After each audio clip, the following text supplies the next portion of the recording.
என் பேர் குமார்.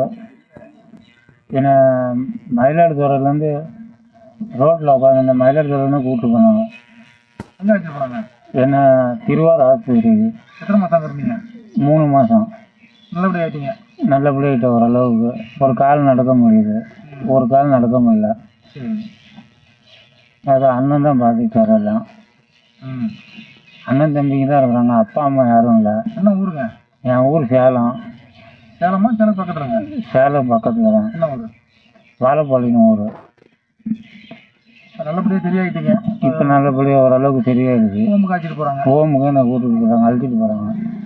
என் பேர் தஞ்சை மகாதேவன். மயிலை கருணை கரங்களைங்கிற பேர் அறக்கட்டளை என்ற பேரில் 5 வருட காலமாக பெரம்பூர் கிராமத்தில் நடத்திட்டு வரோம். அந்த வகையில் அண்ணன் பேர் குமார். அவர் ஆதரவற்ற நிலையில் மயிலாடுதுறை கூரநாடு பகுதியில் இருக்காருன்னு பொதுமக்கள் நம்மகிட்ட தொடர்பு கொண்டு கூறினாங்க. உடனே அவர் காவல் பிரிவுகளுடன் மீட்டெடுத்து மயிலாடுதுறை அரசு மருத்துவமனையில் ட்ரீட்மெண்ட் பார்த்தோம். மேல் சிகிச்சையாக திருவாரூர் மருத்துவக் கல்லூரிக்கு அழைத்து சென்று 3 மாதங்கள் திருவாரூர் மருத்துவக் கல்லூரியில் மருத்துவம் பார்த்து இப்போ ஓரளவுக்கு நம்மள மாதிரி நடக்கிற சக மனிதனாக மாறிட்டார். அவர் ஆதரவுக்கு யாரும் இல்லாத காரணத்தினால் அவர் இன்றைக்கி பெரம்பலூர் மாவட்டத்தில் உள்ள தீமைக்கு நன்மை செய் ஹோமுக்கு அழைச்சிட்டு போய் அவருக்கு மறுவாழ்வு அளிக்க போகிறோம். இது தொடர்ந்து மக்களாகிய உங்களால் மட்டும்தான் இந்த சேவை. நீங்கள் செய்யக்கூடிய ஒவ்வொரு உதவியாலும் ஆதரவாலும் மட்டும்தான் தொடர்ந்து ஒரு 5 வருட காலமாக மயிலாடுதுறை மாவட்டத்தில் கணவன் மனைவியாக செஞ்சுட்டு வரோம். தொடர்ந்து ஆதரவு கொடுங்க, சப்போர்ட் பண்ணுங்கள். நன்றி.